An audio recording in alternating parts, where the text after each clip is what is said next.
Sous la modération de Vital Kamerhe, les participants aux travaux du dialogue national ont été édifiés ce mardi par la CENI et les Nations Unies sur le processus électoral, notamment la révision du fichier électoral. Le président de la CENI, Corneille Nangaa, a déroulé à l'intention de déléguer le chemin de l'opération d'identification et enrôlement des électeurs, avec différents scénarios quant à la révision du fichier électoral en vue de la mise en place d'un calendrier consensuel des élections. D'abord, nous voudrions dire que la compétence de ces questions, c'est la Commission électorale nationale indépendante. On peut discuter sur des options et la vérité est que nous avons déjà commencé l'enrôlement et l'identification des électeurs au niveau du Nord Ubangi. Qu'est-ce que ça signifie? Au Nord Ubangi, nous donnons la carte d'électeur simultanément avec l'enrôlement, mais en même temps nous récupérons l'ancienne carte en l'oblitérant. Donc aujourd'hui, c'est un processus que la CENI poursuit normalement et les dernières statistiques indiquent que nous avons déjà enrôlé plus ou moins 230 000 électeurs. Est-ce que allons-nous encore revenir sur l'enrôlement et dire que non, on arrête l'enrôlement et faire autre chose? Ça, ce sont des options qui ne dépendent pas de nous.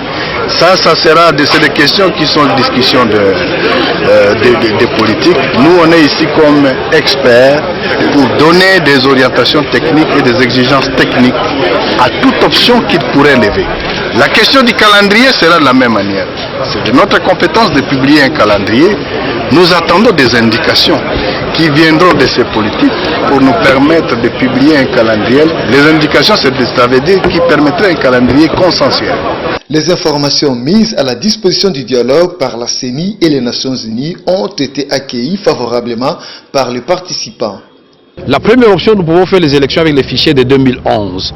Mais ce fichier a été qualifié par la majorité présidentielle de corrompus, par l'opposition politique d'infectés, par la société civile d'inappropriée. Mais devant ce dilemme-là, vous voulez que le président de la CENI prenne cette responsabilité seul.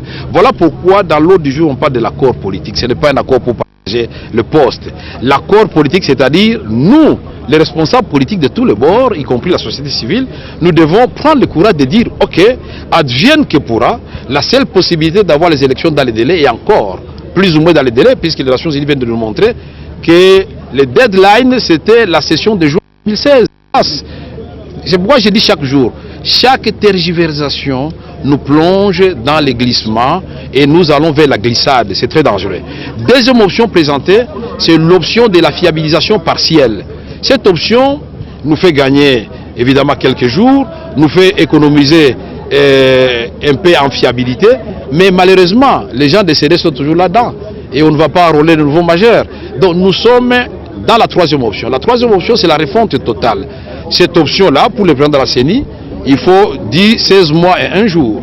Et c'est à ce niveau-là que les Nations Unies et l'OIF, après avoir présenté les trois options, c'était la convergence totale avec la CENI à la seule différence qu'ils ont montré que pour la première option, évidemment c'est comme la CENI l'a dit, on peut y aller, il n'y a pas de délai, mais il fallait tenir compte de la session du mois de juin. Et puis quand on a accepté ces 105 jours après qu'on a l'élection présidentielle, et puis suivi des 128 jours des autres élections locales et tout ce que vous voulez. Mais aujourd'hui, deuxième option, ils ont dit que c'est 9 mois et demi. Nous sommes au-delà du délai constitutionnel. Les Nations Unies et l'OIF ont dit que pour la troisième option, c'est 9 mois et demi. Nous sommes au-delà du délai constitutionnel. Donc pour chaque option, nous devons avoir un accord politique. Les Congolais eux-mêmes doivent s'engager pour dire, voici l'option que nous avons levée et nous l'assumons. Et pour cette option, il nous faut donc, par exemple, 10 mois et demi, plus le nombre de jours qu'il faut pour organiser les élections, et on dégage le calendrier électoral. On aura évité à notre pays des casses inutiles, nous aurons tranquillisé nos amis qui sont dehors du rassemblement et d'autres formations politiques qui ne sont pas là, nous aurons tranquillisé le peuple congolais qui n'est pas en train de siéger avec nous ici. C'est pourquoi je dis que chaque jour, nous vous dirons ce qui a été fait là-bas et nous nous engageons à le faire dans le seul intérêt du peuple congolais et dans le respect de la Constitution des lois de la République. L'avantage de cette hypothèse, la première hypothèse, c'est de respecter le délai constitutionnel, c'est-à-dire avec l'exclusion de 17 millions d'électeurs.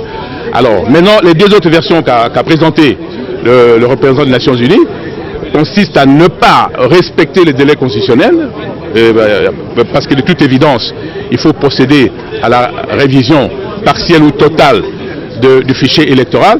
Mais là, on est arrivé à environ une nécessité d'environ 8 à 10 mois et même à 11 mois pour procéder à la révision du fichier électoral.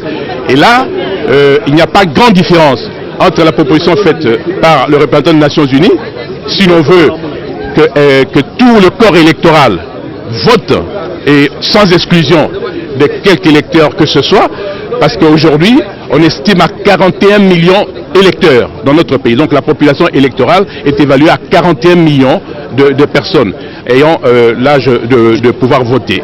Alors si on veut inclure tous ces gens-là, effectivement, il n'est pas possible de respecter le délai constitutionnel et qu'en même temps, ça nécessite 10 à 16 mois pour réviser le fichier électoral et permettre par la suite d'élaborer un calendrier électoral qui puisse permettre à ce que nous procédions à l'élection présidentielle.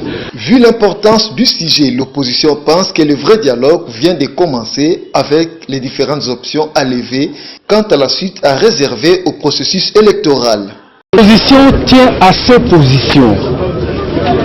Nous sommes venus ici pour obtenir que le peuple soit fixé sur la tenue principalement de l'élection présidentielle. Nous sommes venus ici pour ça. Vous savez que le délai devient de plus en plus court et les attentes deviennent de plus en plus fortes. Nous ne pouvons pas sortir d'ici si nous n'avons pas résolu ce problème. Et c'est pour cette raison que j'ai dit aujourd'hui, pour notre part, le dialogue a véritablement commencé. Toutes ces options seront examinées au cours de la plénière de ce mercredi.